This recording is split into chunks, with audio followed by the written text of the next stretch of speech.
Good evening, ladies and gentlemen. I am Dr. Meng-Yu Wu from the Chang Gung Memorial Hospital in Taiwan. I am very honored to be invited to speak at the 40th annual meeting of SSECT. Thank you very much to my good friend, Nancy Huang CCP, for her recommendation, and to Quinne and Stephanie at Fresenius Medical Care, for giving me so much help with this presentation. My topic today is ECMO support in acute heart failure and the Taiwan experience.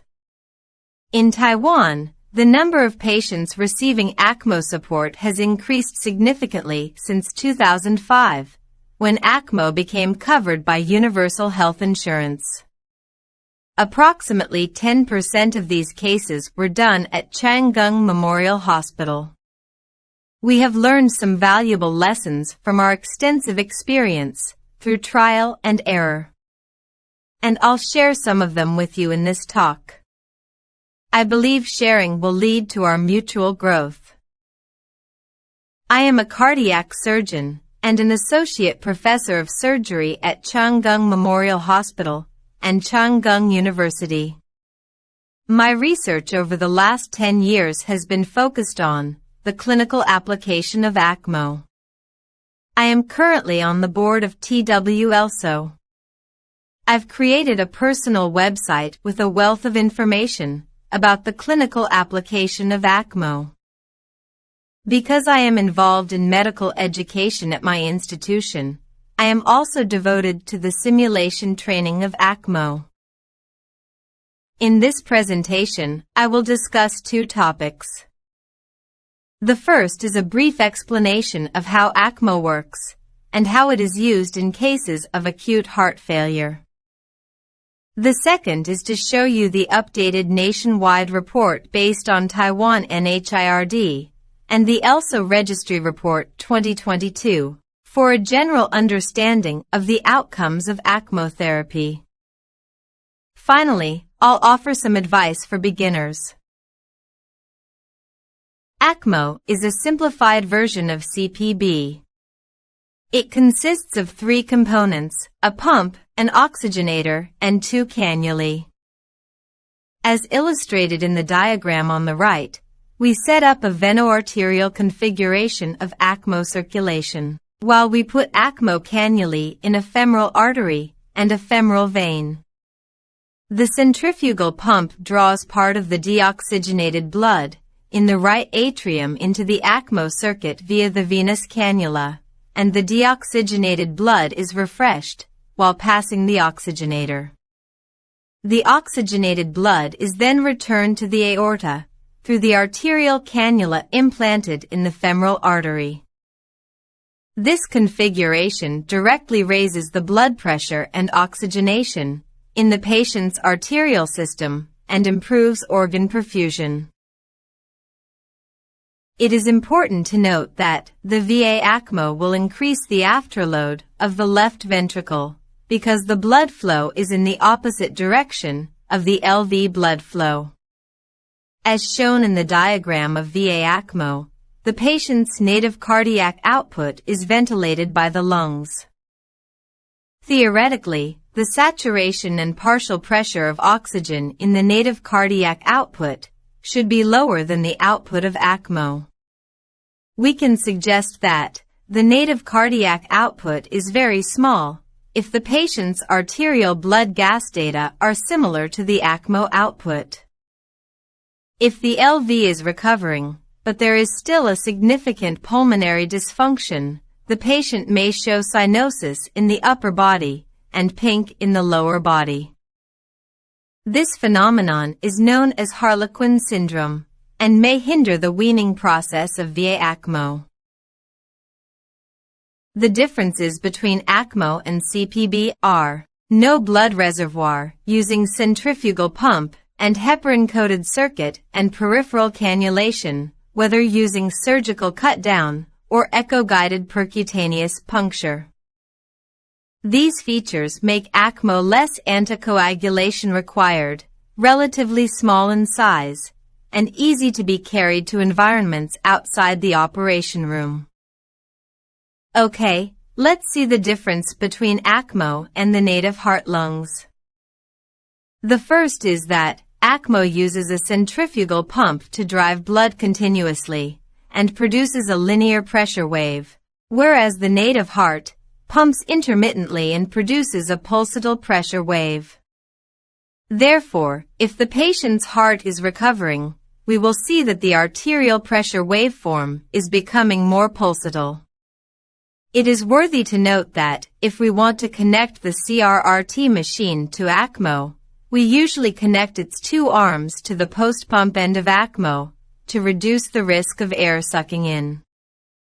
The second is the ventilation of the oxygenator, is more CO2 washout than oxygenation. This is because carbon dioxide is more soluble in the plasma than oxygen, which can only be transported by red blood cells. The reason we need to periodically check the patient's arterial blood gas is to detect hypocapnia rather than hypoxemia, since we can read the patient's oxygenation via the pulse oximeter. All recoverable cardiopulmonary diseases are indications for ECMO, but the patient must not be contraindicated for heart or lung transplantation. Our institute has developed its own ECMO treatment protocols and has published papers on ECMO resuscitation for acute myocardial infarction, myocarditis, acute pulmonary embolism, post-cardiotomy shock, acute respiratory failure, trauma-related cardiopulmonary failure, ECPR, and some special cases. Although ECMO was born in cardiac surgery, it is not the ultimate weapon for cardiac surgeons to treat heart failure. However, it is gaining increasing attention in critical care medicine, particularly in advanced respiratory support. Let's talk about the 3 stages of ECMO support in cardiac patients. The first stage is ECMO consultation. At this stage, the ECMO team gets a call from a doctor managing a critically ill patient in the ER, ICU, or cath lab, asking for the service. Or a patient cannot be weaned from CPB during cardiac surgery. The team makes the decision to activate ECMO rescue often under time pressure, because the patient may go from cardiac shock to cardiac arrest during the waiting time. The occurrence of cardiac arrest will significantly reduce the patient's survival on ECMO, ND make the treatment a medical futility. The second stage is to activate ECMO teamwork. When the ECMO team decides to accept the invitation, the team members need to rush to the site with ECMO equipment, because the patient's survival on ECMO is significantly affected by the hypoperfusion period. In patients with cardiac arrest receiving CPR, the time interval between the start of cardiac arrest and the start of ECMO circulation is called the ECPR time. If the ECPR time is limited to 45 to 60 minutes, the patient's survival rate might reach 30%, while the survival rate is only 5% in patients receiving conventional CPR for the same time period. The third stage is to transport the patient to the cath lab or CT room on ECMO to identify the cause of shock and arrange for the definite treatment promptly. After receiving the definite treatment, such as PCI or cardiac surgery, the patient is sent for ICU care to await the recovery. The perfusionist is involved in the second and third stage of ECMO care. In the second stage, the ECMO perfusionist needs to prepare the ECMO equipment and transport it to the bedside efficiently, and then help the nurses to assist doctors during ECMO cannulation and connection. Finally, ensuring the settings of ECMO are adequate after the patient ECMO connection. A safe and efficient transport is very important in the care of ECMO patients. Set up the ECMO machine on a small trolley for transport with the patient, making sure that the elevator leading from the emergency room can accommodate both the machine and the patient. You must be able to adjust the ECMO to optimal output at all times, as the ECMO surgeon may not be present when you transport the patient. During cannulation, the ECMO perfusionist should provide information about the suitable cannula size that can provide adequate blood flow to the patients, about 80 to 100 milliliters per kilogram. In Taiwan, we mainly use surgical cannulation, so we can have larger cannulae for a higher flow. We routinely place the distal perfusion catheter to reduce the risk of ischemia in the cannulated limb. In the third stage, the ECMO perfusionist still needs to ensure the safety of the ECMO patient during transport. When you arrive in a new environment, the first thing you should do is locate the oxygen and power supply to ensure that the ECMO output is not interrupted. The oxygen supply is especially critical because the ECMO machine does not automatically detect desaturation of the circuit. When you find the event, the ECMO patient might have already suffered from serious injury due to the extreme hypoxia. When the patient is admitted to the ICU, the ECMO perfusionist should check the ECMO circuit daily and help the ICU nurses solve circuit-related problems, such as setting the inline CRRT, exchanging the pump or oxygenator, de-airing, and re-establishing ECMO circulation while airlocking. A standstill heart on VAECMO is not uncommon in ECPR. That means the patient restores spontaneous circulation, but not spontaneous heartbeat or effective contraction. The patient often shows hypotension, with a flattening arterial wave on the monitor, pink foamy sputum in the endotracheal tube, and a distended LV without periordical aortic valve opening on the echocardiogram. In this case, we need to install a left heart drainage device to keep the patient alive. The most important considerations at this moment are the patient's neurological function and the possibility of a heart transplant later. At present, we use CentriMag VADs to solve this problem. Implantation of the LVAD is proceeding with the support of CPB and a sternotomy. If the patient is able to wean off CPB after activating the LVAD, the ECMO circuit can be removed. If the patient still shows a CPB dependence, right heart support is needed. We may convert the ECMO to a temporary RVAD or simply install a CentriMag RVAD. The combination of peripheral VAECMO and LVAD is suboptimal since the efficacy of the LVAD is significantly affected in this circumstance. Due to the fact that the Impella device is rare in Taiwan now, we have no experience with it. Now, we shift to the next topic. Now, we will introduce the updated nationwide ECMO outcome report in Taiwan. The study is aimed to investigate the correlation between the ECMO outcomes and the hospital experiences. This study included 13,890 patients with documented ECMO support in Taiwan from 2011 to 2017. Of these, 11,734 patients were eligible for analysis. The 110 hospitals were divided into 4 tiers based on the annual volume of ECMO patients, with Tier 1 hospitals having more than 40 patients per year for a total of 4 hospitals. Tier 4 hospitals treated fewer than 10 patients per year for a total of 72 hospitals. 70% of the patients call for ECMO support due to post-cardiotomy shock, AMI, and myocarditis. The mean ECMO duration and ICU stay were 7 and 14 days, respectively. The mean in-hospital mortality rates were around 65% in the 4 groups. The numbers of mortality rates were significantly different in statistics, but not in clinical settings.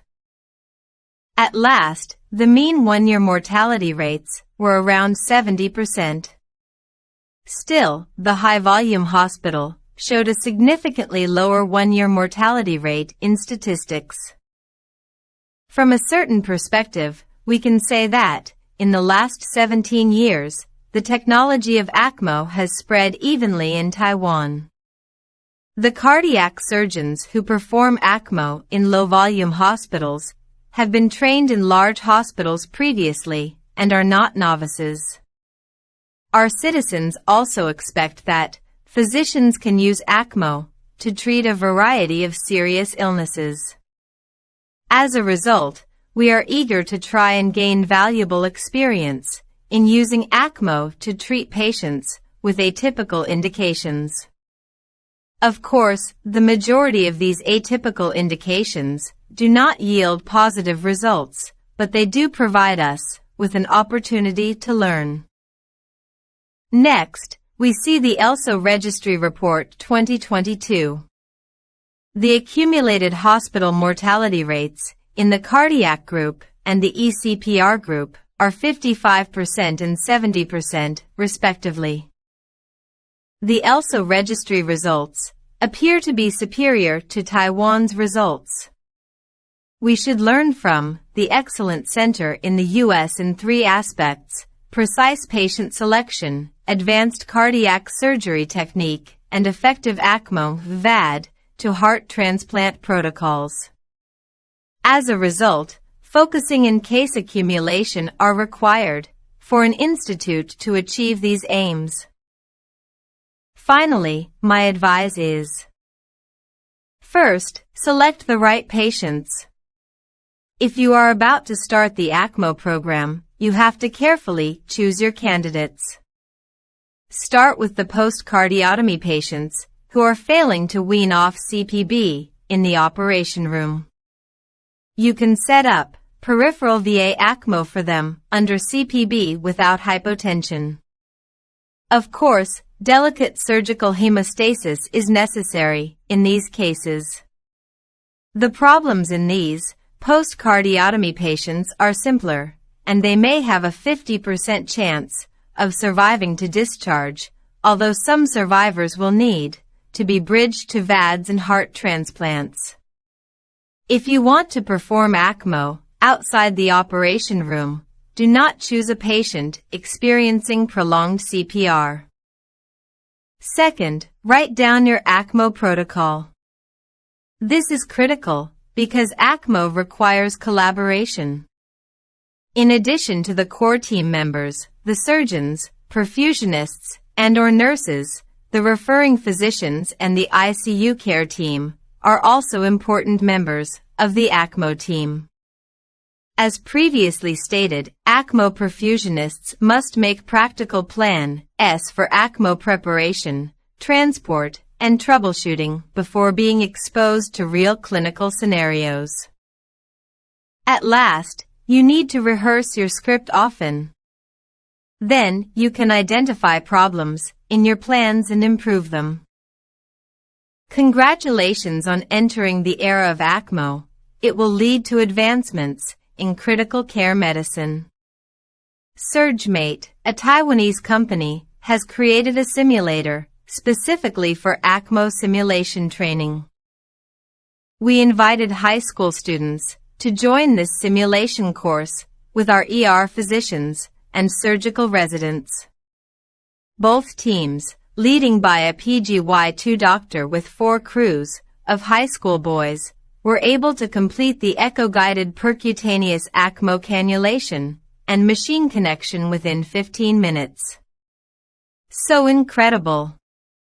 However, regardless of the simulator used, practice frequently for your patient's safety. Finally, thank you for listening, and please feel free to contact me if you have any questions.